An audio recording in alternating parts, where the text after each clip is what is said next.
اوس یو بله مسله هغه دا ده چې زنانه غسل کوي او د دې ویښته هغې تړلي یا چونټې کړي د دې سره به څه کوي نو دې باره کې دلایلو ته چې سړی وګوري نو راجح خبره دا ده چې کولا وهل د دې چونټو او نه کولا وهل د دې ښځې ته دا خبره واپس ده څنګه که چېرته دا ښځه وایي چې زما ویښته کولاو کما کولاو کړي م نه وي بیا هم دا اوبه دننه څرمنې ته رسي نو خو صحیح ده که نه مقصد دننه اوبه رسول دي او که وایي چې نه بغیر د چونټې د کولا وهلو نه زما دننه څرمنې ته سره څرمنې ته اوبه نه رسي نو بیا چونټه کولا وهل څه دي لازم دي ولې لازم دي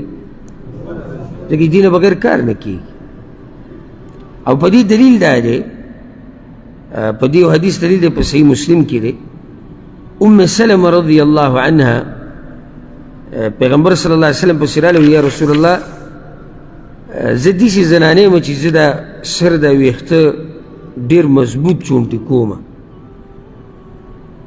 نو کله چې زه د جنابت دپاره غسل کوم یا د حیض هغه غسل کوم نو دا به زه کولاوم وی لا نه مې کولاوم ستا دپاره دا پوره دي چې ته 3 پیرې په دې ویښتو کې اوبه ور واچي او بیا په باقي بدن باندې اوبه ور واچي معنی ده چې اهم خبره دا ده چې ستا د سر د سرمن چې کومه ده لکه مخکې حدیث تېر شو عایشه رضی الله عنها وایي چې پیغمبر صلی الله علیه وسلم به دا ګوتې په دې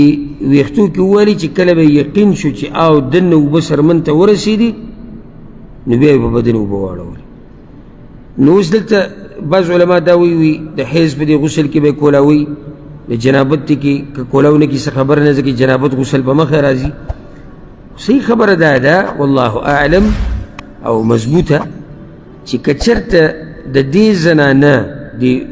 دننه د سر د سرمن ته ویښتو ته اوبه رسي او د جړلو ته بغیر د ویښتو د کولاوالو نه نو صحیح شو که نه داسې نه رسي نو بیا ویښته کولا وهل څه دي